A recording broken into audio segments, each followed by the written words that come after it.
하나님 말씀은 출애굽기 15장 19장 5절에서 6절 말씀입니다. 큰 소리로 합독하시겠습니다. 시작. 세계가 다 내게 속하였나니 너희가 내 말을 잘 듣고 내 언약을 지키면 너희는 열국 중에서 내 소유가 되겠고 너희가 내게 대하여 제사장 나라가 되며 거룩한 백성이 되리라. 너는 이 말을 이스라엘 자손에게 고할지니라. 아멘. 오늘은 율법을 주신 하나님의 마음이라는 주제로 같이 은혜를 나누기를 원합니다. 이 애굽에서 세상에서 하나님의 백성들을 불러내어서 하나님이 말씀으로 그들을 이끄시고 인도하셨어요. 그런데 하나님께서 그들에게, 하나님의 백성에게 율법이라고 하는 우리가 하나님의 백성으로서 꼭 지켜야 할 법을 주셨어요. 율법에는 두 가지가 있는데 하나는 제사법이 있고 하나는 사회법, 이렇게 두 가지를 주셨습니다. 그런데 우리가 복음이 오면, 우리가 천국 복음이 오면 정말 이 아버지께서 왜 율법을 주셨는지, 왜 제사를 지내라고 하셨는지 아버지의 마음을 우리가 알아야 됩니다. 그래서 아버지가 우리에게 원하시는 것은 율법이나 제사가 아닙니다. 행위가 아니고 제사가 아니에요. 다윗은 이런 말을 했죠. 아버지는 제사와 번제를 원치 아니하노니 만약 원하셨다면 내가 드렸을 것이다.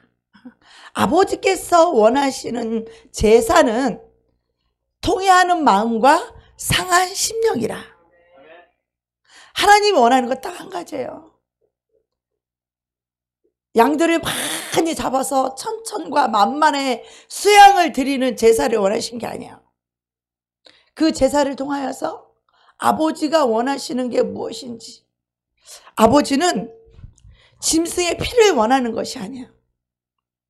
아버지는 짐승의 피에 취해서 아주 괴로워하셨어요.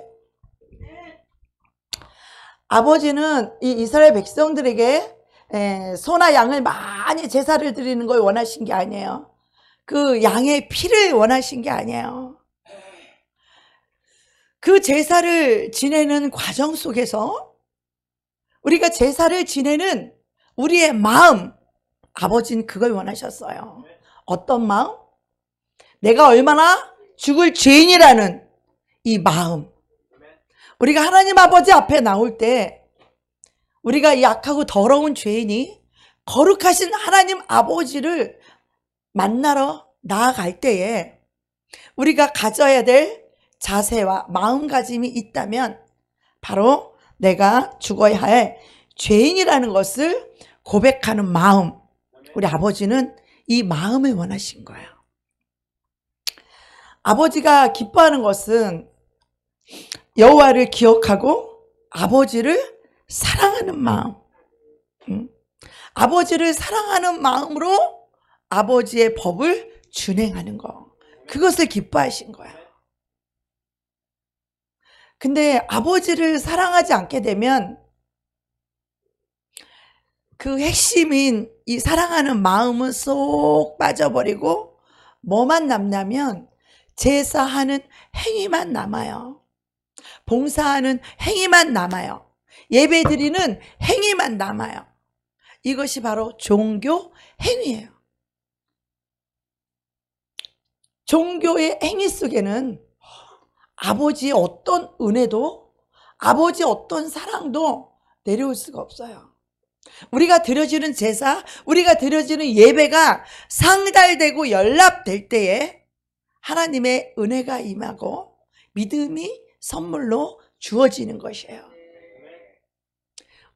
우리의 마음이 하나님을 향하여 우리의 마음이 하나님을 향한 그 은혜와 그 사랑을 받은 그 사랑의 마음을 가지고 하나님을 예배하지 않는다면 그 예배는 그냥 형식적인 종교 행위에 불과한 거예요.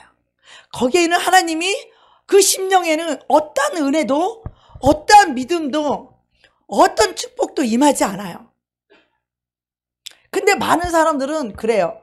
내가 50일 동안 작정 기도했는데 왜 하나님 은혜도 없고 눈에 보이는 것도 없고 손에 만지는 것도 없고 왜 성령님 오시지도 않고 왜 은혜를 주시지 않느냐고 말하는데, 그것은 우리의 행위의 문제가 아니고 50일을 꼬박꼬박 나왔다라는 것 자체가 중요한 게 아니라, 물론 아버지 앞에 나와야 아버지를 만날 수 있죠.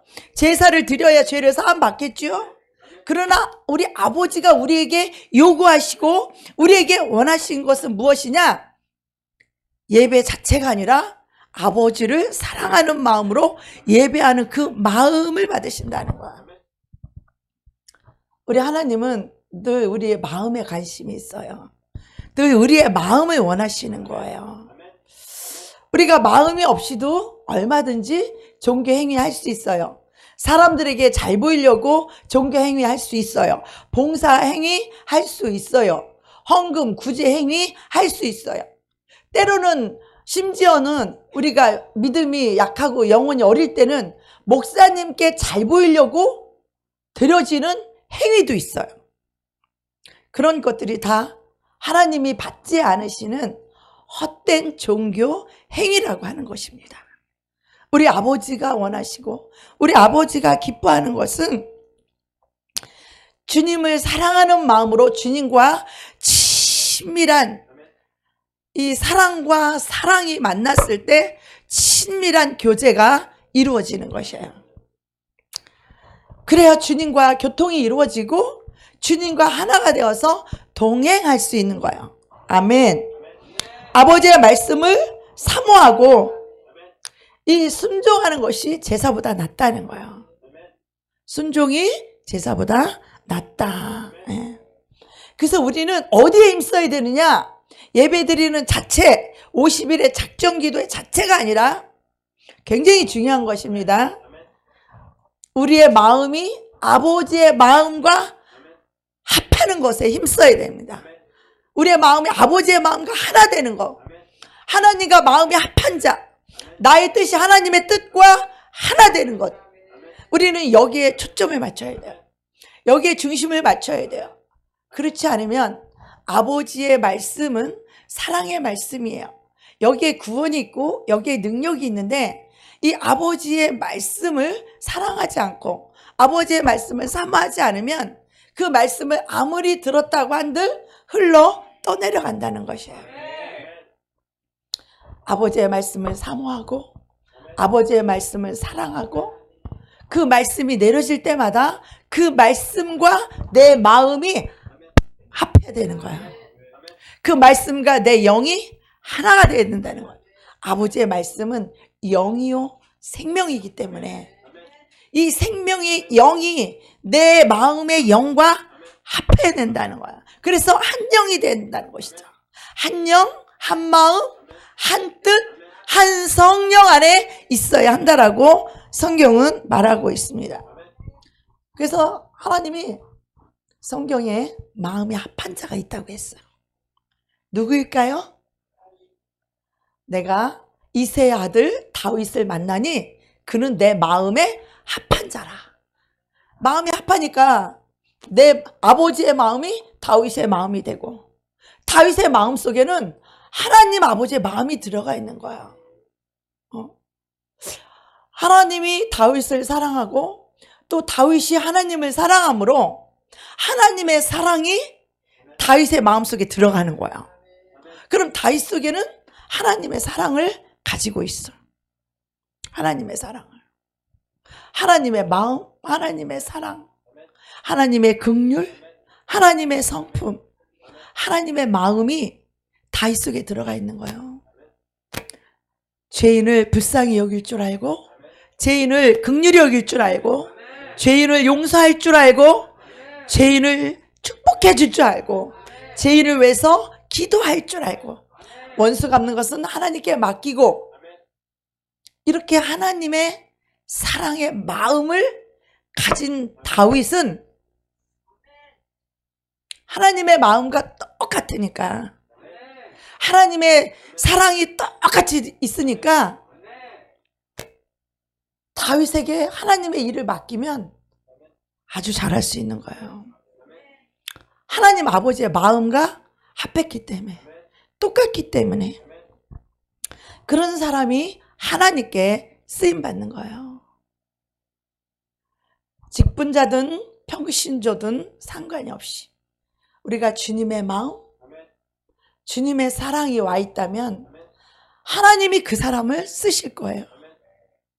하나님이 그 사람을 성령의 도구로 사용하실 거예요. 하나님의 능력을 부어주셔서 하나님의 사랑을 부어주셔서 하나님의 긍휼과 자비의 마음을 부어주셔서 하나님이 그 사람을 통하여서 사용하실 거래요.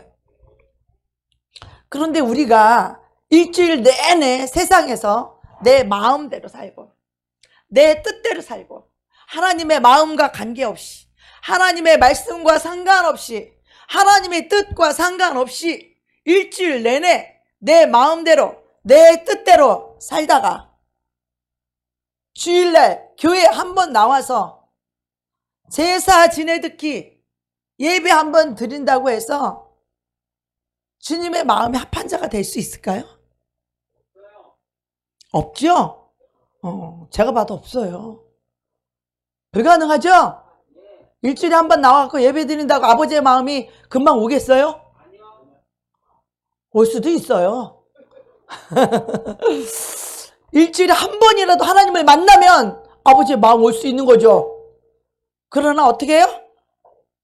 내 온 마음을 다하여 주님 앞에 드려질 때, 그 예배가 연락될 때, 그 예배가 상달될 때 하나님의 은혜가 임할 수 있어요. 그럼 하나님의 은혜가 임하면 어떨까요? 일주일에 한 번 교회 오는 것이 너무 길어. 너무 답답해. 일주일에 한 번 교회 오는 게 너무 길어. 교회가 오고 싶은 거예요. 주님을 빨리 만나고 싶은 거예요. 주님을 빨리 예배하고 싶은 거예요. 제가 일본에 있을 때 주님을 만났어요.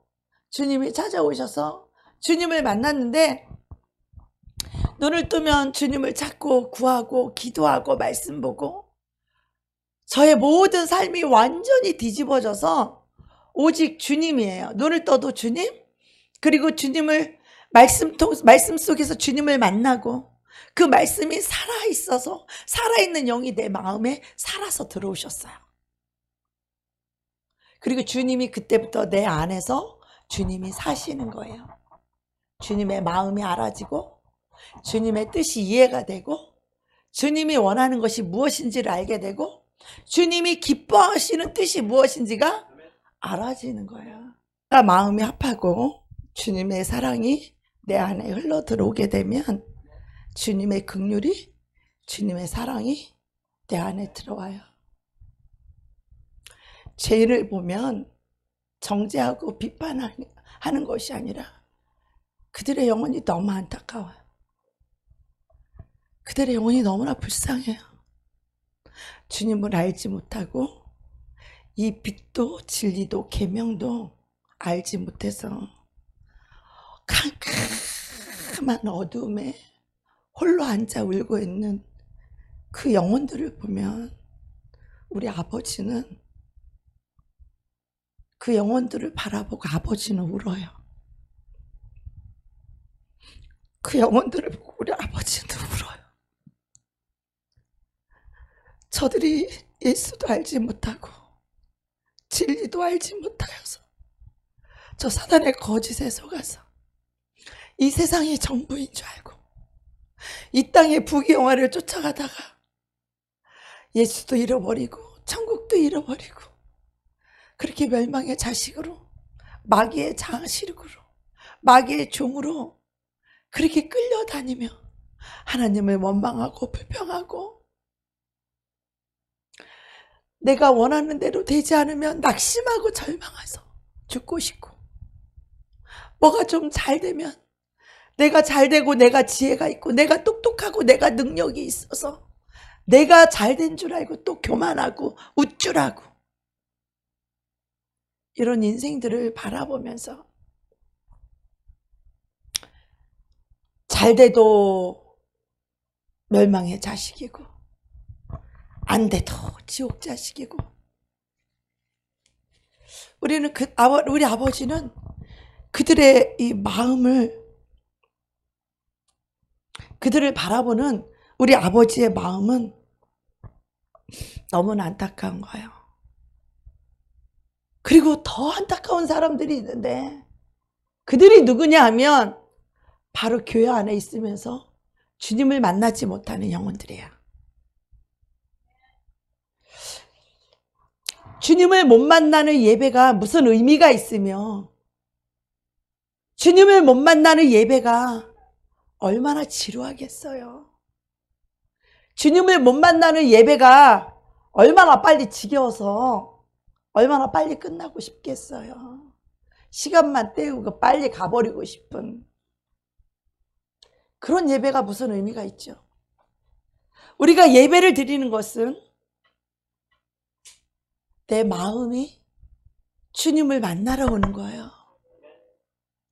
예배 속에서도 주님이 나에게 말씀하시고 목사님이 앞에서 설교하고 있지만 때로는 성령님이 내 안에서 목사님이 말씀하시는 것, 그 다음 거 말씀하지 않은 것까지도 성령님은 갑절의 영감에 영감을 막 부어주실 때도 있어요. 어떤 때 설교를 하면 저건 아니다. 성령님이 가르쳐 주세요. 제가 아까 보니까 개봉 주안교회라고 무슨 주보가 하나 있길래 그동안 제가 바빠서 보지를 못했어요. 근데 제가 어젠가 이렇게 보니까 너무 웃기더라고요. 거기도 여목인 것 같아요. 저는 어떤 사람을 폄하하거나 어떤 사람을 비방하려는 의도는 눈꼽만큼도 없어요. 근데 거기 주보를 보니까 그 안에 비진리가 잔뜩 들어있어요. 아주 중요한 비진리가 들어있어요. 그게 뭐냐면 우리가 주 예수들이 되는 교회라는 거예요. 우리는 예수님을 모시고 살아가는 자들이지 내가 예수는 아니에요. 거기다 한술 더 뜬 건 뭐냐면 재림 예수가 이 땅에 사람 속에 오셔서 그래서 자기가 예수라고 시인하고 고백한다는 거예요. 재림 예수는 오지도 않았는데 이게 어떤 교리냐면 구로동에 있는 전능하신 하나님의 교회 2단에 속한 그 교리가 그걸 받아들였더라고 보니까. 전능하신 하나님의 그 2단의 그 교리가 그게 원래 중국에서 시작된 거거든요. 근데 더 웃긴 거는 주보 이 오른쪽에 쪼개 보니까 하나님 아버지에 대한 정의를 해놨는데 하나님은 사람의 형체를 하고 있다는 거야. 말도 안 되는 소리죠. 어떻게 하나님, 그러니까 재림 예수가 사람 속에 들어와서 예수 드리라고 이걸 자꾸 말을 강조해야 되기 때문에 이단 교리를 설명해야 되기 때문에 하나님을 사람의 형체라고 이렇게 자꾸 거기다가 우기는 거예요. 하나님은 하나님의 고유한 형상을 갖고 계세요. 어떻게 하나님이 사람의 형체예요? 거꾸로예요. 하나님은 하나님의 형상대로 그 모양으로 우리 인간을 창조하신 거예요. 거기서 말하는 하나님의 형상의 모양이라는 것은 바로 영에 속한 사람을 말하는 거예요. 지정의를 말하는 거예요. 그래서 영교, 직관, 교제, 하나님의 영과 인간이 같은 영적인 존재이기 때문에 같이 교통할 수 있는 거예요. 그렇다고 하나님이 사람의 형체를 갖고 있는 거 아니에요. 완전히 재림 예수를 육체로 사람 속에 와서 그 예수 드리라고 주장하는 거예요. 이게 바로 이단교리예요. 여러분, 바로 개봉 중학교에 보니까 바로 요 앞에 있는 교회. 여러분들이 진리와 복음을 알지 못하게 되면 그런 미혹에 빠져서 지옥에 가고 멸망당하는 거예요, 여러분. 그래서 복음이 그렇게 중요한 거예요. 하나님의 진리를 정확하게 깨닫는 것이 그렇게 중요한 거예요. 그래서 우리 아버지가 원하는 것은 주님을 사랑하고 그 말씀을 사모하는 거예요. 그 말씀을 사모하여서 그 말씀이 송이꿀보다도 더 달콤하도록 하나님의 말씀을 사랑하고 사모하는 것을 기뻐하세요. 우리가 하나님을 사랑한다라는 것은 하나님의 말씀을 사랑하는 거예요. 아버지가 원하는 것은 제사, 행위가 아니라 주님을 사랑하여서 주의 말씀과 하나 되고 말씀 앞에 회개하고 그 말씀과 하나 되는 것, 그 말씀을 기뻐하는 것, 그 말씀을 존중하고 그 말씀을 사모하고 그 말씀을 사랑하여 그 말씀과 하나 되는 것. 주님은 이것을 기뻐하는 거예요.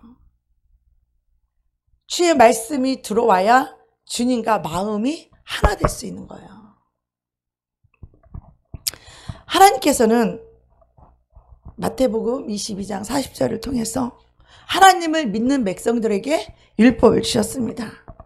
그런데 우리가 이 율법에서 붙잡아야 할 복음이 있어요. 하나님은 어제나 오늘이나 영원토록 변치 아니하시는 이 하나님은 우리에게 이 두 계명을 주셨어요. 그것이 뭐예요? 하나님 사랑, 이웃 사랑이에요. 이 두 계명을 주셨는데 이것이 바로 율법과 선지자의 강령이니라 이렇게 말씀하셨어요. 이 율법의 강령, 선지자의 강령, 이게 뭐예요? 두 계명이라는 거야. 그 첫 번째가 뭐예요? 하나님을, 주 너의 하나님을 사랑하라. 둘째는 그와 같으니 내 이웃을 내 몸과 같이 사랑하라.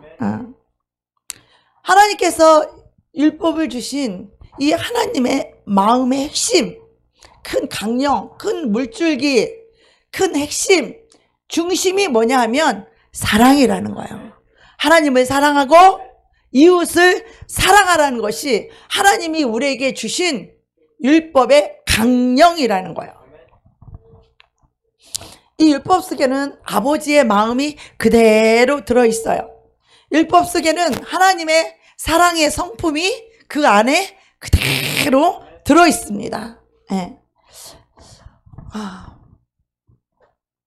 서기관이 나와서 예수님께 물으시죠. 그래서 이 율법과 선지자의 강령을 예수님 말씀하십니다. 하나님 사랑하고 내 이웃을 내 몸과 같이 사랑하라. 네. 근데 하나님을 사랑하되 어떻게 사랑하래요? 마음을 다해서. 그래서 주님이 우리에게 원하는 건 마음이에요. 주님이 우리에게 원하는 건 뜻이에요. 마음을 다해서, 뜻을 다해서. 주님이 우리에게 요구하는 건 힘을 다해서. 주님이 우리에게 요구하는 건 목숨을 다하여서 주 너의 하나님을 사랑하라는 거예요. 이게 율법과 선지자의 강령이라는 거예요.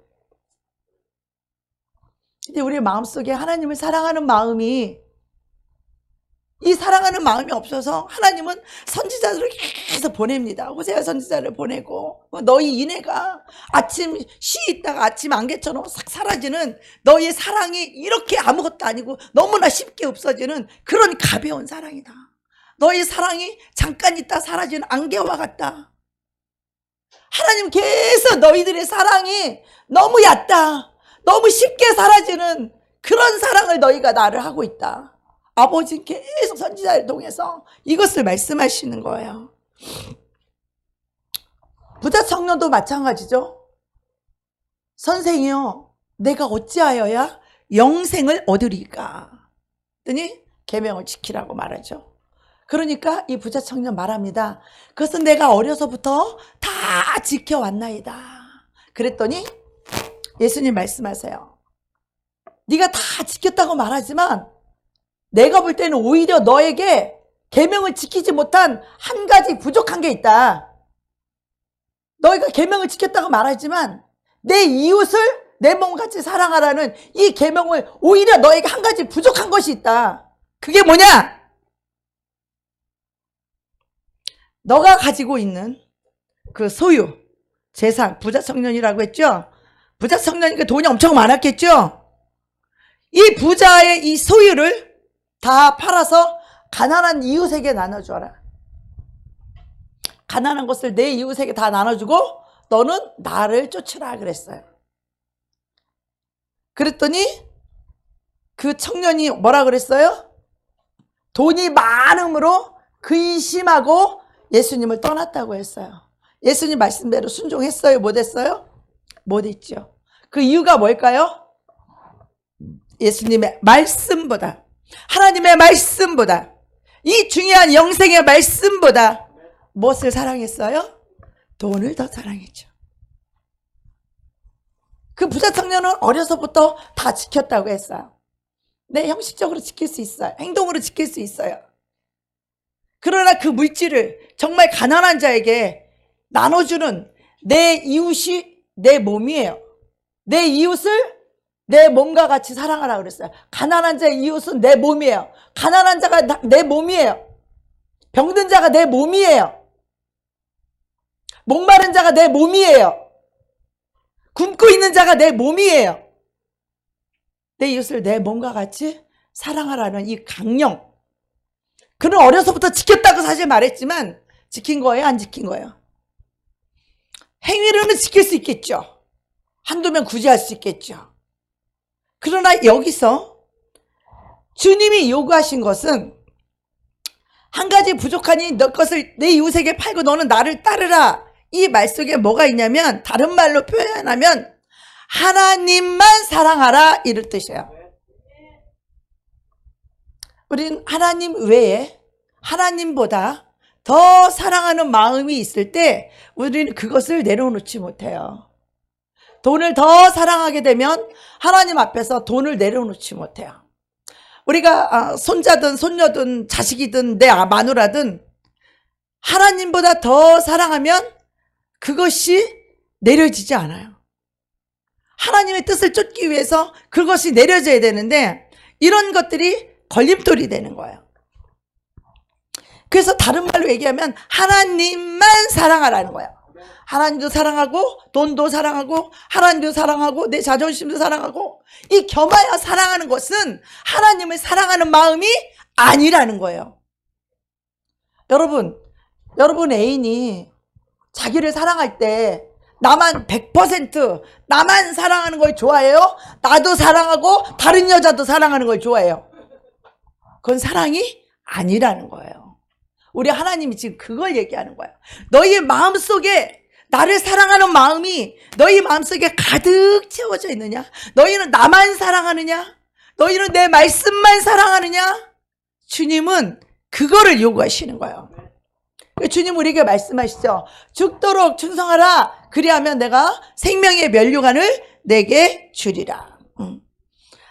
하나님을 겸하여 사랑하는 것은 하나님을 사랑하지 않는 것이라고 말하고 있어요. 왜요? 하나님보다 더 사랑하는 그 돈을 부자 청년은 그 돈을 쫓아갔어요. 그 돈이 없었다면 그 청년이 예수님을 쫓았을 거예요. 그런데 그 돈을 겸하여 사랑했기 때문에 그 돈 때문에 그는 예수를 쫓지 못했죠. 그는 돈 때문에 멸망으로 갔어요. 지옥을 간 거예요. 그래서 하나님을 겸하여 사랑하는 것은 사랑하는 게 아니라는 거예요.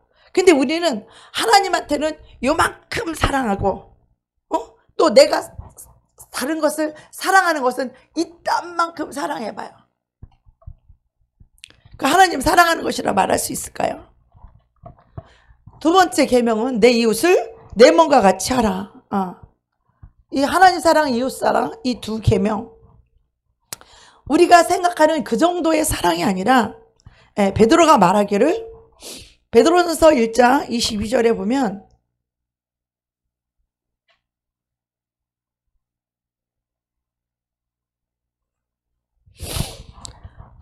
베드로전서 1장 22절에 보면 너희가 진리를 순종함으로 너희 영혼을 깨끗하게 하여 거짓이 없이 형제를 사랑하기에 이르렀으니 우리가 진리를 사랑하면 우리가 진리를 사랑해야 주님과 마음이 합한 자가 되는 거예요.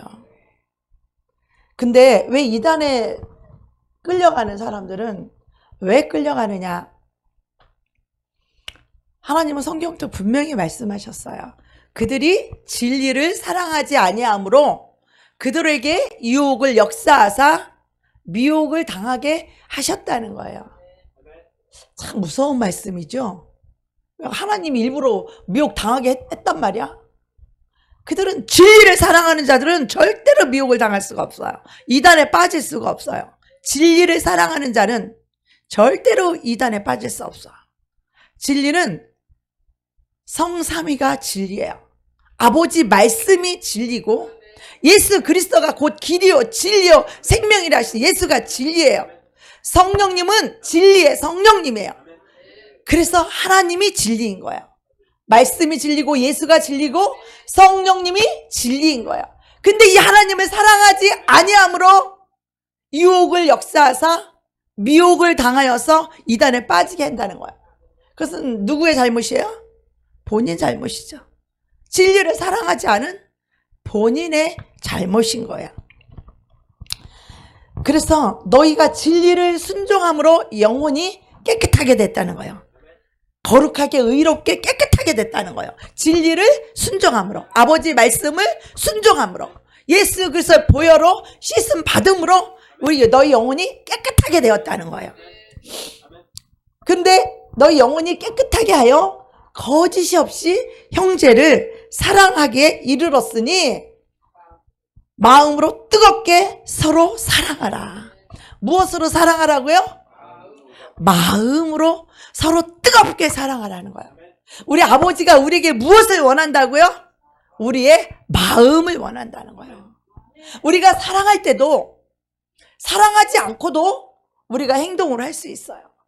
근데 주님이 우리에게 요구하시는 것도 마음을 다하여 뜻을 다하여 힘을 다하여 목숨을 다하여 하나님을 사랑하기 원하지만 이웃도 이와 똑같다는 거예요. 이웃을 사랑할 때도 마음을 다하고 뜻을 다하고 힘을 다하고 목숨을 다하여서 내 이웃을 사랑하라는 거예요. 내 이웃이 내 몸인 거예요. 내 이웃을 내 몸과 같이 사랑하라 했으니. 둘째도 이와 같으니 그랬어. 이와 같다라는 것. 마음과 뜻과 힘과 목숨을 다하여 이웃을 내 몸과 같이 사랑하라는 이것이 율법의 선지자의 강령이라는 것입니다. 그런데 우리는 어때요? 우리가 거짓이 없이 형제를 사랑한다는 것이 무엇일까요? 그것은 계산 없이 속 꿍꿍이 속 없이 계산 없이 사랑한다는 거예요. 근데 얼마나 많은 사람들이 계산으로 사람을 사랑해요. 계산적으로 사랑해요. 겉으로는 사랑하지도 않으면서 사랑하는 척하고 외식도 하고 또 사랑을 하되 계산적으로 사랑해. 이 사람한테는 요만큼, 이 사람한테는 요 정도만 사랑해. 이 사람한테는 현관에까지만 들어오게 해. 이 사람한테는 건너방, 이 사람한테는 응접실까지는 들어와. 근데 이 사람한테는 안방은 못 내어줘. 그게 뭘까요? 자기의 마음을 다하여 사랑하지 않는다라는 거예요.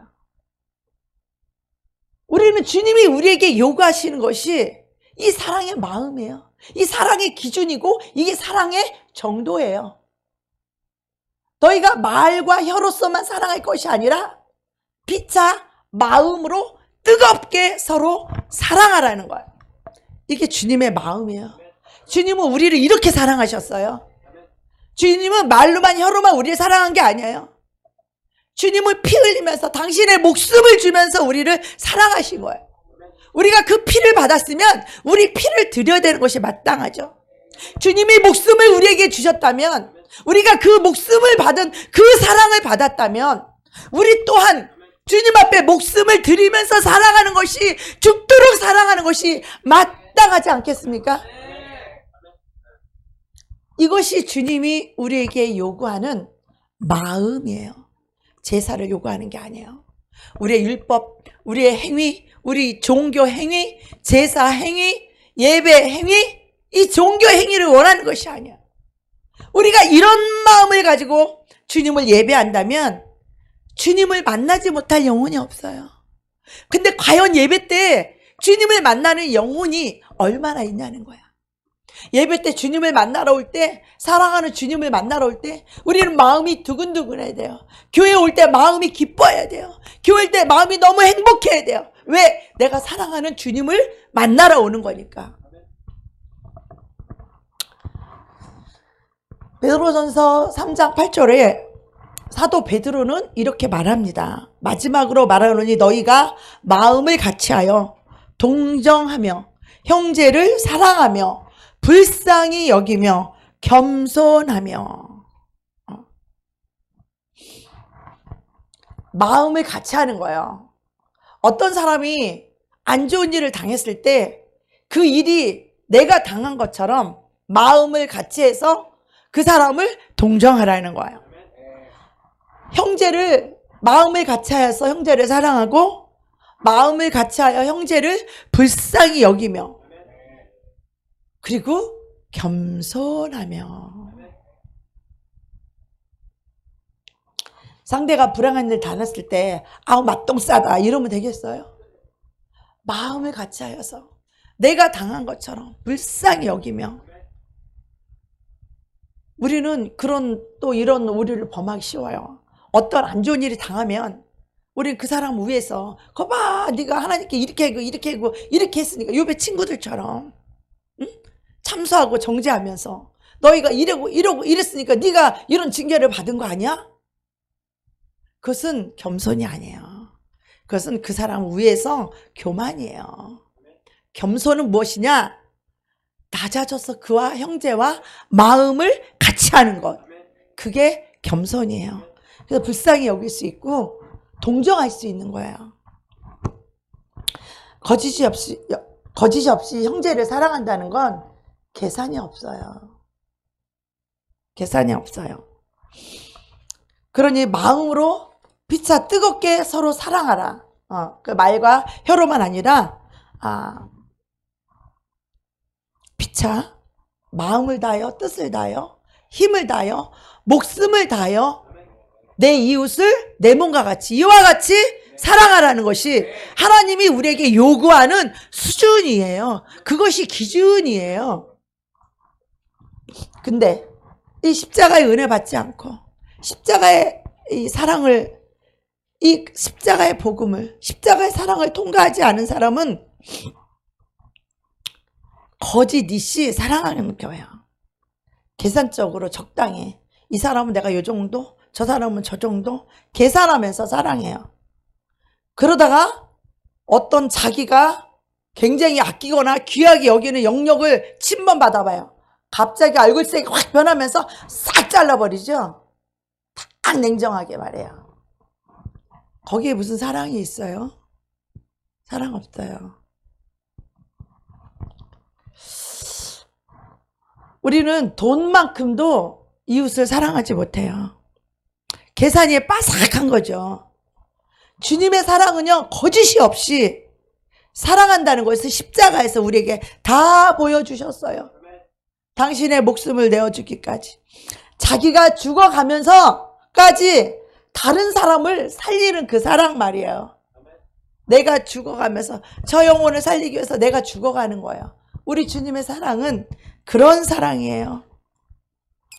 이것이 거짓이 없는 사랑이에요. 네. 자신이 희생해서 다른 사람을 살리는 것, 그게 사랑이에요. 우리는 사랑 말로만 입으로만 사랑해 쉽게 말하지만 사랑이란 어떤 거? 목숨을 주는 것이에요. 목숨을 내어주는 것이 사랑이에요.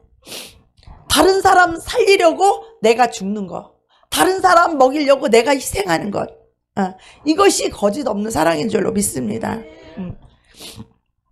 우리가 율법의 강령인 하나님 사랑, 이웃 사랑 이것을 놓쳐버리면 우리가 율법의 말씀대로 율법대로 우리가 제사 지내고 11조 드리고 아무리 많은 봉사를 행한다고 할지라도 짐승을 아무리 많이 잡아서 제사를 드린다고 할지라도 하나님 앞에 연락되지 않는다는 거예요. 이 마음과 뜻과 목숨과 힘을 다하여 이 사랑으로 하지 아니하면 하나님 연락되지 않는다는 거예요. 그 많은 사람들이 여기에서 시험에 걸려요. 이 마음을 다하여 뜻을 다하여 힘을 다하여 목숨을 다하여 사랑할 수 있는 것은 이 십자가의 죄사함의 은혜와 이 십자가의 사랑을 경험한 자라야 주님을 사랑하되 이렇게 목숨을 다하여 사랑할 수 있게 되는 거예요. 그런데 이 사랑 안고 빠진 찐빵처럼, 고무줄 없는 사르마다처럼, 이렇게 그 사랑이 빠진 행위, 그것은 사람에게도 하나님에게도 연락되지 않고 상달되지 않는다는 거예요. 이스라엘 백성들이 하나님께 제사를 드리면서 번패스럽다고 그랬어요. 하나님께 드리는 것을 최고 좋은 것으로 드려야 하는데 이들은 어땠어요? 눈먼 거, 애꾸는, 애꾸니까 소가 일을 잘 못할 거 아니에요. 양도 애꾸는 병신이잖아요. 절어서 절으니까 일도 잘 못하잖아요. 눈먼 거, 정 거, 병든 거, 이 병신 같은 것들을 하나님께 그것을 바쳤어요. 그 하나님 사랑하는 거예요? 하나님을 사랑한다면 자기가 가지고 있는 것 중에서 최고로 좋은 것을 드리는 것이 사랑이에요.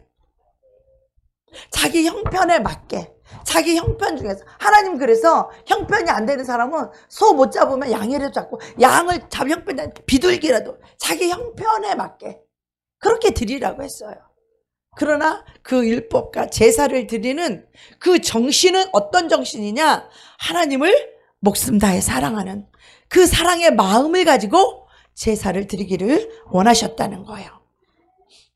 그래서 주님은요, 눈먼 거, 저는 거, 병든 거 이런 거 갖고 와서 제사를 드리면서도 아주 귀찮다는 거예요. 번패스럽다는 거예요.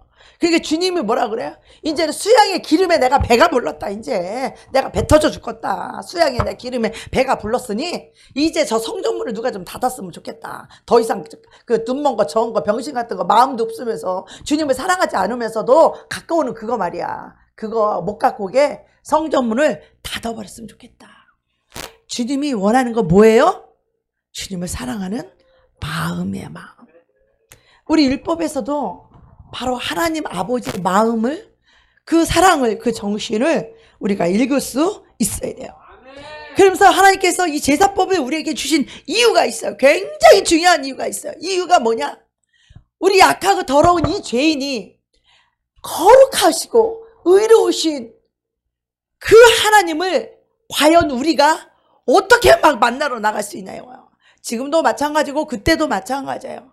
우리는 이렇게 악하고 더럽고 이기적이고 욕심과 교만과 원망과 미움과 증오와 불평이 가득한 이렇게 악하고 더러운 죄와 악이 우리 안에 가득 들어있는데, 이런 죄인이 하나님을 만나러 와서 어떻게 해야 그 하나님을 만날 수 있는지, 어떻게 하나님께 나아가야 하나님을 만날 수 있는지를 가르쳐주는 것이 바로 이 제사법이에요.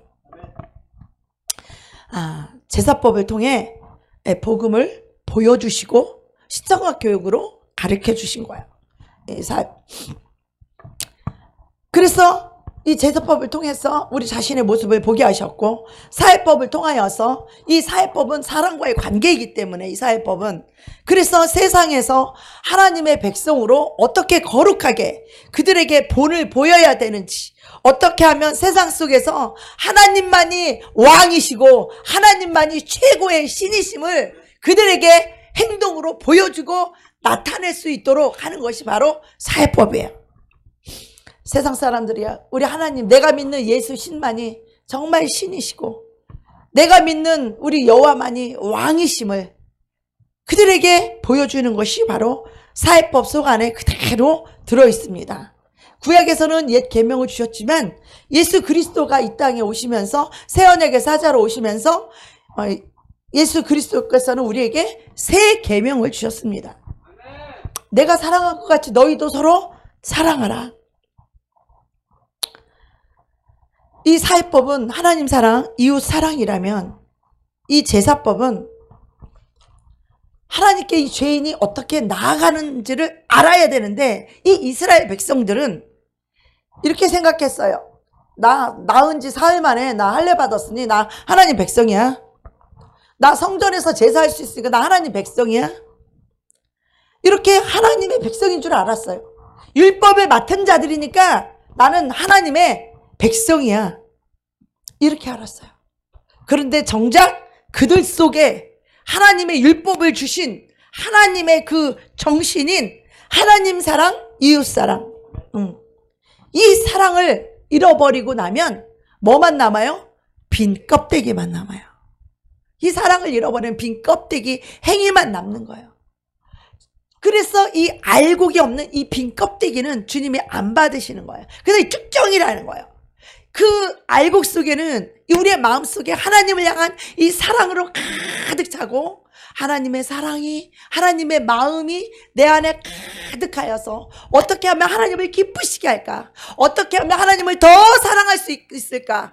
어떻게 하면 하나님을 더 잘 믿을 수 있을까 하는 그런 하나님을 향한 사랑의 마음이 우리 안에 가득하여서 하나님께 그렇게 제사와 사회법을 지키기를 원하였건만 이 사랑을 잃어버렸어요. 하나님을 향한 마음과 뜻과 목숨과 힘을 다하여 하나님의 사랑, 이 사랑을 잃어버리고, 이웃 사랑도 여전히 마찬가지로 마음과 뜻과 목숨을 다하여서 힘을 다해서 이웃을 사랑해야 하는데, 그 사랑을 잃어버리고 나니까 어떻게 해요? 빈 껍데기 쭉정이가 된 거예요. 쭉정이는 곳간에 들일 수 없다는 거예요. 이 사랑이 없는 영혼은 천국에 못 들어가요. 하나님은 사랑의 원자탄이세요. 하나님은 사랑이시라. 그 사랑이 내 마음에 들어와야 돼요. 그 사랑으로 하나님을 사랑하고 이웃을 사랑할 수 있어야 된다는 것이죠. 이 사랑하는 마음을 가지고 있는 것이 바로 알곡인 거예요. 옛 언약이나 새 언약이나 사랑이 없으면 내가 아무것도 아니라는 거야. 내가 몸을 불사르게 구제하고 내 몸을 내어줄지라도 내 목숨을 다하여 마음을 다하여 힘을 다하여 사랑하는 이웃을 사랑하는 그 사랑이 없고, 왜 우리가 이 OK 사역할 때 왜 무릎을 꿇고 이것을 도시락을 올려드립니까? 그들의 이웃과 같은 마음을 품고 겸손하여 그들보다 같은 키높이와 같은 마음을 품고 그들을 사랑으로 섬기기 위해서입니다. 무릎을 꿇고 드리지 않습니까? 그런데 우리의 마음속에 그 사랑이 없으면서 행위만 무릎을 꿇고 그것을 드린다면 주님은 그것이 상급이 안 돼요. 상달이 안 된다는 거예요. 그들에게도 그것이 알아요.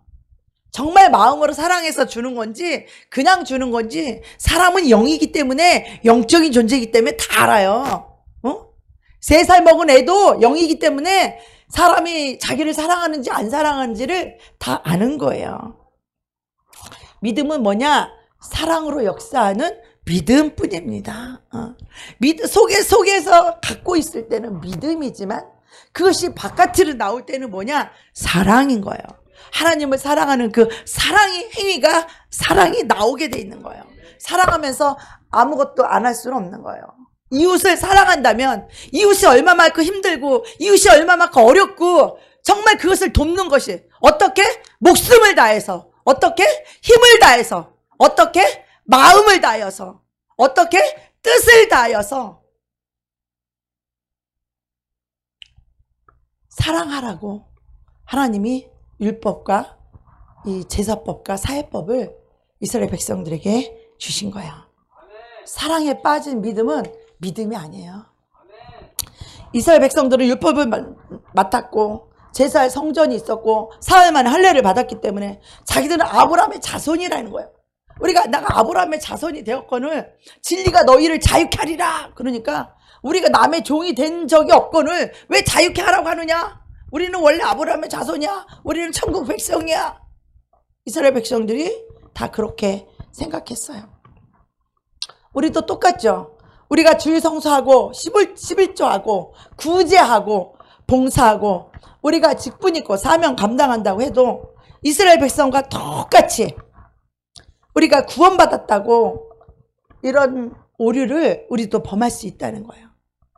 우리 심령에 하나님의 사랑이 들어와 있지 않는다면, 주님과 나와의 관계가 그 사랑이 들어갔다 나갔다 다윗처럼 그 사랑으로 하나 되고 합한 자, 마음이 합한 자, 이렇게 되지 않는 자들은 주님이 그 사랑을 통해서 모든 통로가 이어지는 거예요.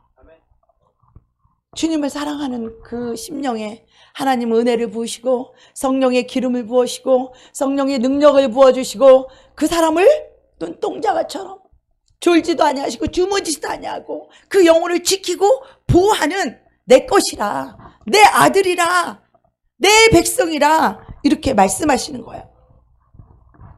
근데 많은 사람들이 나 직분 있고 은사 있고 능력 있고 주일 성수하고 11조 하니까 나는 구원받았다고 잘못 생각합니다. 이런 것들을 왜 주셨어요? 그것을 통하여서 살아계신 하나님을 믿고 천국으로 들어오라고, 사랑으로 살라고. 그래서 우리가 주님 앞에 죽도록 충성하는 것이 바로 사랑으로 충성하는 거예요. 이것을 놓쳐버리면 우리가 아무리 높은 직분을 가졌어도 은사와 능력을 가졌어도 주일 성사 또 구제 봉사 사역을 했더라도 주님 앞에 갔을 때 나는 이렇게 많이 했으니까 하나님이 나에게 아주 상급과 축복과 천국은 따놓은 당상인 줄 알았더니 하나님 뭐라 그러셔요? 이 불법을 행하는 자들아 내게서 떠나가라. 우리가 하나님으로부터 이 십자가의 사랑과 은혜를 받음으로 구원받는 거예요. 죄를 사함 받은 자라야, 이 은혜를 받은 자라야 하나님을 사랑할 수 있는 거예요. 자, 그럼 제사법이 뭘까요? 자, 하나님께 이 더럽고 악한 죄인이 하나님 앞에 나아가서 하나님을 만나는 길과 방법이 이 제사법이야. 그래서 이 제사를 갖다 아버지 사랑 없이 그냥 제사 드리는 것을 하나님은 괴로워하는 거예요. 괴로워하는 거예요. 응? 제사에서 이 중요한 것을 우리가 깨달아야 되는데 그게 뭐냐면 우리가 짐승의 피를 잡아서 내 죄값 대신에 내가 죽어야 될 죄를 양이 대신 죽는 거잖아요. 그러면 내가 하나님 앞에 죽을 죄인이라는 것을 이것을 고백하라는 거예요. 우리 속에는 죄와 악밖에 없어서 나올 게 죄와 악밖에 나올 게 없어요. 이기심, 욕심, 원망, 불평, 미움, 증오 이거밖에는 우리 인간 속에서는 나올 게 없는 거예요. 그래서 주님이 너희가 죄를 졌다는 이유로 너희를 심판하지 않겠다는 거예요. 그래서 새 언약을 주님이 시작하신 거예요. 그래서 예수 그래서 이 땅에 보내신 거예요. 그래서 그 예표로 신약은 실제라면 구약은 모형인 거예요. 예수 그리스도가 하나님의 아들이 피 흘리러 십자가를 질 것을 오실 것을 미리 연습한 거예요. 짐승의 피를 잡아서 내가 죽어야 될 이 죄를 양에게 다 짐승에게 전가시켜서 내 죄를 낱낱이 고백해서 내가 죽어야 되는데 이 양이 대신 나 대신 죽는다라고 하는 양이 죽어가는 모습을 보면서 저게 내가 죽어야 될 죽음이라는 것을 이 죄 때문에 내가 죽어야 하는 저 죽음을 나 대신 저 양이 죽으니 내가 죽을 죄인이라고 아버지 앞에 와서 너희는 고백만 하라. 자기 죄를 고백하고 자백하지 않으면 아버지는 그 어떤 영혼도 만나주지 않아요. 그 영혼을 받지 않으세요. 그래서 제사가 여러 가지가 있지만 우리가 이 속죄제를 이 제사를 드리지 않고는 다른 그 어떤 제사를 드릴 수가 없어요. 우리가 하나님께 가장 먼저 우선되어야 될 것이 뭐냐? 속죄제예요. 속죄제. 먼저 죄를 사함 받은 다음에 뭐 번제도 드리고 뭐 소제도 드리고 다 드릴 수 있는 거야. 그래서 우리 주님은 너희가 먼저 죄를 자백하고 아버지의 마음을 아프게 하고 하나님의 대적과 원수의 편에 서서 온갖 죄를 대었던 거, 응? 사탄과 하나 되고 짝짝꿍하고 이랬던 것에 대해서 너희가 죄인임을 고백만 하라. 내가 죄인임을 자백만 하라. 그러면 주님은 우리 죄를 깨끗이 사해 주시고 우리를 그 죄악에서 건져 주신다는 거예요. 우리 스스로 죄악에서 스스로 빠져나올 수 있는 영혼이 없어요. 미움과 증오에서 스스로 안 할 수 있는 영혼이 없어요. 그 영이 들어와 있는데 저절로 나오는데 이 속에서 빠져나갈 수 있는 영혼이 없는 거예요. 바로 천국의 영이신 우리 예수 그리스도의 성령이 오셔서 건져 주시는 거예요. 우리에게 생각과 마음을 예수의 피로 깨끗이 씻어주시고, 우리의 생각과 마음을 깨끗이 씻어주시고 청소해주시고, 그리고 하늘의 법, 생각과 마음에 성령께서 기록하여 주셔서 성령께서 우리의 생각과 마음을 주관하시고 인도해 가심으로 더 이상 육체로 살지 아니하고 마귀의 종로로 타지 아니하고 이 세상을 위하여 살지 아니하고 하늘을 위해서 사는 자들이 되는 거예요. 그래서 이 예수님의 피, 이 보혈을 의지하여 아버지 앞에 나아가야 된다는 거예요. 어떤 마음? 아버지는 오직 우리 거짓되고 부패한 심령이라고 주님 말씀하셨어요. 인간이 가장 거짓되고 부패한 심령이라는 것을. 그래서 우리 주님은 너희가 이미 죄악 중에 출생한 거 내가 다 알고 있다. 그러니 너희가 내 앞에 나올 때 예수의 보혈의 피, 그 보배로운 그 피를 의지해서 너희가 상하고 통회하는 마음을 가지고 상한 심령으로, 이 죄 때문에 통회하는 심령으로 하나님을 슬프게 하고 하나님의 마음을 아프게 했던 이 상하고 통회하는 심령으로 하나님 앞에 나와라. 그리하면 내가 너희 죄를 동에서 서같이 먼 것 같이 너희 죄를 사하고 너희를 받아서 내가 의롭다 해주리라. 이렇게 말씀하시는 거예요. 우리가 아버지의 말씀 앞에 회개하고 아버지의 말씀으로 전심으로 돌아가기를 원하는 것이에요. 그래서 탕자의 비유에서도 이 탕자는 저 바깥에 예수 믿지 않는 사람이 아니라 탕자는 교회 안에 있어요. 왜? 그들은 교회 안에서 예수 그리스도를 믿음으로 탄생을 해서 하나님의 자식이 됐어요. 그런데 아버지의 말씀을 버리고 떠난 거예요. 자기 뜻대로 살고 자기 마음대로 살고 자기 생각대로 살아가는 아버지의 말씀을 떠나서 이제는 그 아버지께로 돌아오라는 거예요. 아버지의 말씀으로 돌아오라는 거예요. 예수님의 피를 의지해서 아버지 앞에 나아가서 내가 죄인임을 고백하면 아버지는 받아주신다는 거예요. 아버지는 받아주신다는 거예요. 예수님의 보혈 밖에는 우리 하나님 아버지께 나아갈 길이 없습니다. 아버지를 만나려면 예수의 피를 의지하여서 상하고 통회하는 이 마음을 가지고 상한 심령을 가지고 하나님 앞에 나아오라는 것입니다. 그래서 시편 51편 16절 17절에도 자 화면 띄워주세요. 주는 제사를 줄기 아니하시나니 그렇지 않으면 내가 드렸을 것이라. 주는 번제를 기뻐하지 아니하시나이다. 하나님이 구하시는 제사가 어떤 거냐? 하나님이 율법을 주시고 제사를 주신 그 이유가 뭐냐? 하나님이 구하시는 제사는 상한 심령이라. 너희 죄 때문에 상한 심령, 상하고 통회하는 마음을 주께서 멸시지 않는다는 거예요. 우리가 상하고 통회하는 마음을 가지고 예수의 피를 의지해서 하나님 앞에 나아갈 때 주님을 멸시하지 않냐고 우리를 받아주신다는 거예요. 내 자녀로 그 영혼을 받아주신다는 거예요. 죄를 회개하고 자백하면 우리를 받아주시겠다는 거예요. 두 번째는 내가 죽어야 될 죄인임을 알아야 된다는 거예요. 짐승의 피를 흘려서 이제 하나님 아들 예수가 그 피를 흘려서 죽으심은 내가 죽어야 될 죽음을 하나님의 아들 내 아들이 죽도록 아버지가 내어주신 이 아버지의 큰 사랑을 깨달으라는 거예요. 또 아버지의 명령대로 아버지의 계명대로 그 말씀에 순종하여 죽기까지 십자가에 복종하신 그 예수님의 그 은혜를 잊어버리지 말라는 거예요. 아버지의 그 사랑을 내 아들까지 내어주신 그 목숨을 내어준 아버지의 사랑을 잊어버리지 말라는 거야.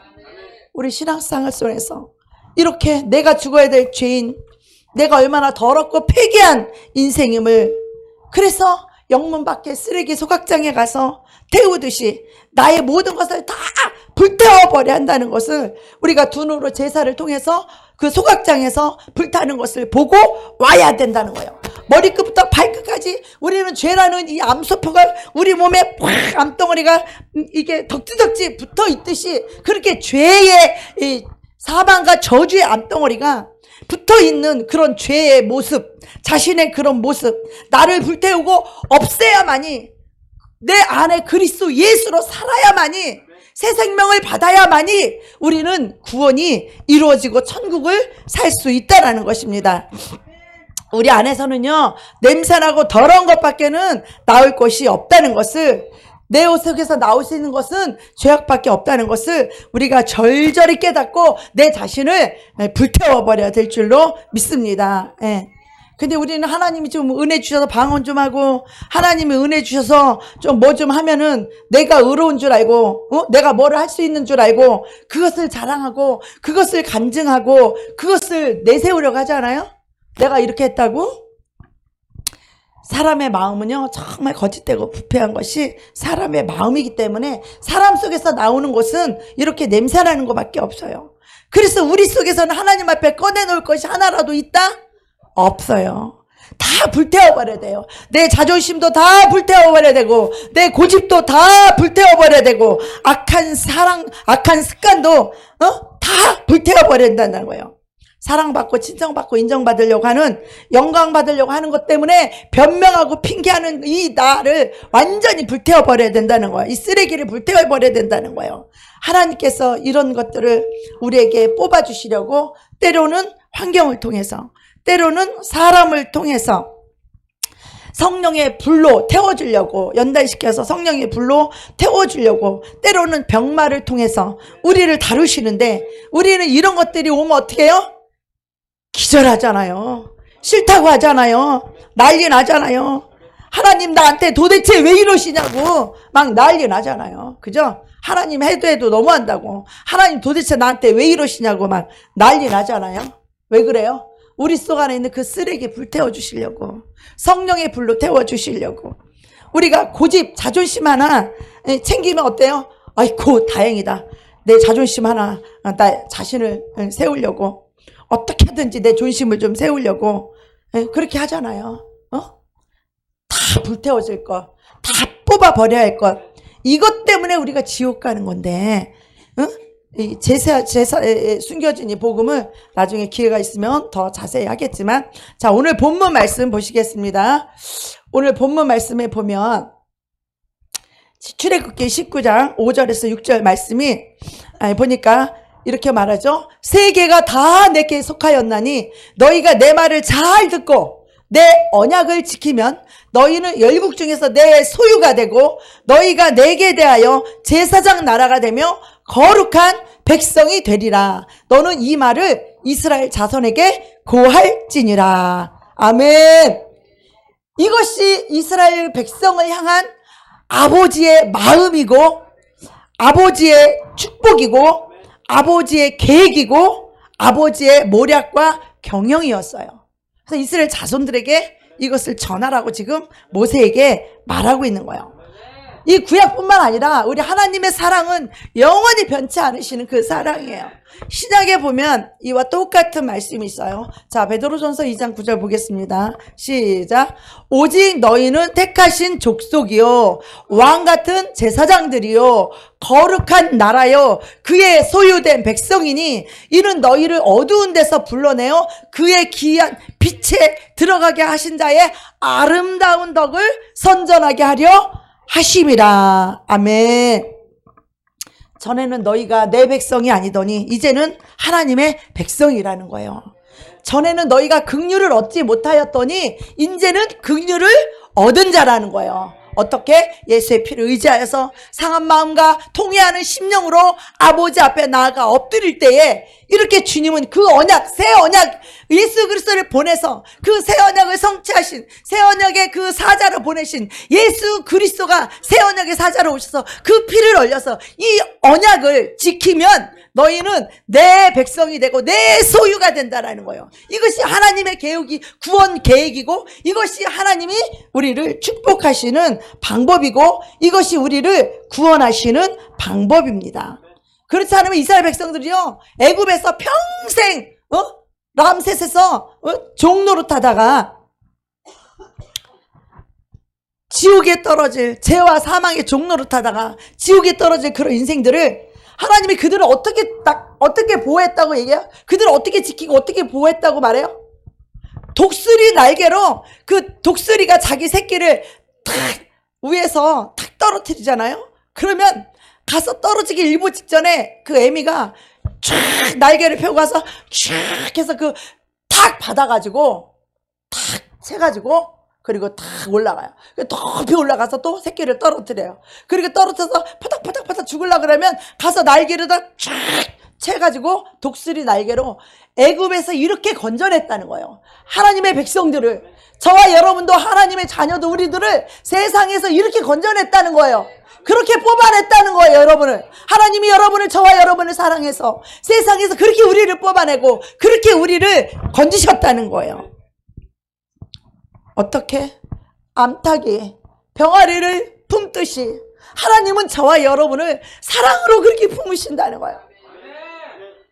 그래서 저도 그 사랑으로 여러분을 품으려고 하는 거예요. 기도로 품고 사랑으로 품고 하나님의 진리의 이 말씀을 흘려보내는 하나님의 도구로서 암탉이 알을 품듯이 우리 하나님은 우리 백성들을, 우리 자녀들을 그렇게 품어주신다는 거예요.